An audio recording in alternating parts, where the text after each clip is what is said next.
कोदाळी व परिसरात गेल्या 3-4 दिवसापासून सुरू असलेल्या वारंवार वीज खंडितीच्या निषेधार्थ संतप्त ग्रामस्थांनी रविवारी रात्री पार्ले येथील महावितरणच्या सबस्टेशनवर धडक देत तब्बल 5 तास ठिय्या आंदोलन केले। रात्री 8:30 ते मध्यरात्री 1:30 पर्यंत सुरू असलेल्या आंदोलनानंतर उपकार्यकारी अभियंत्यांनी तातडीने उपाययोजना करण्याचे आश्वासन दिल्यानंतर आंदोलन स्थगित करण्यात आले। मात्र भविष्यातही अशीच परिस्थिती कायम राहिल्यास पार्ले सबस्टेशनला कुलूप ठोकून तीव्र आंदोलन छेडण्याचा इशारा ग्रामस्थांनी दिला। गेल्या 3-4 दिवसापासून कोदाळी गावासह परिसरात वारंवार वीज पुरवठा खंडित होत होता। या संदर्भात माहिती घेण्यासाठी ग्रामस्थांनी संबंधित वायरमन तसेच पार्ले सबस्टेशनमधील ऑपरेटर यांना वारंवार दूरध्वनीद्वारे संपर्क साधण्याचा प्रयत्न केला। मात्र अनेक वेळा फोनला प्रतिसाद मिळाला नाही। काही वेळा चुकीची अथवा दिशाभूल करणारी माहिती देण्यात आल्याचा आरोप ग्रामस्थांनी केला। त्यामुळे संतप्त झालेल्या ग्रामस्थांनी थेट पार्ले सबस्टेशन गाठून अधिकाऱ्यांकडे जाब विचारला। यावेळी सामाजिक कार्यकर्ते अंकुश गावडे, विजय गावडे, सदानंद गवस, संदीप कांबळे, निंगू दळवी आणि भगवान गवस यांनी रात्री अचानक सबस्टेशनला भेट दिली।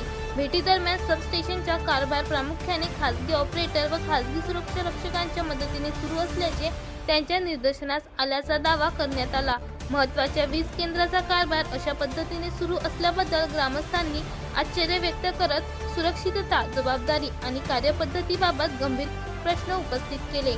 आंदोलनाची माहिती मिळताच उपकार्यकारी अभियंता व संबंधित अधिकारी घटनास्थळी दाखल झाले।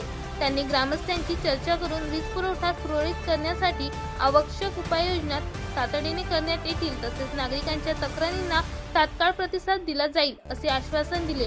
त्यानंतर ग्रामस्थांनी आंदोलन स्थगित केले। मात्र आश्वासनाची अंमलबजावणी झाली नाही तर सबस्टेशनला कुलूप ठोकून तीव्र आंदोलन करण्यात येईल असा इशारा ग्रामस्थांनी दिला। वारंवार वीज खंडिती रोखण्यासाठी कव्हर कंडक्टर बसविण्याची मागणी।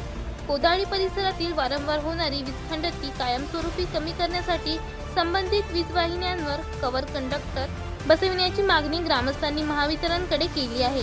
झाडाच्या फांद्या वीज वाहिन्यांना लागणे, वादळी वाऱ्यामुळे होणारे बिघाड आणि शॉर्ट सर्किटमुळे वारंवार ट्रिपिंग होत असल्याने नागरिकांना मोठा मनस्ताप सहन करावा लागत आहे। कव्हर कंडक्टर बसविल्यास अशा प्रकारच्या अडचणी मोठ्या प्रमाणात कमी होऊन वीज पुरवठा अधिक सुरक्षित, अखंड आणि सुरळीत राहण्यास मदत होईल असे ग्रामस्थांनी अधिकाऱ्यांना दिलेल्या निवेदनात नमूद केले।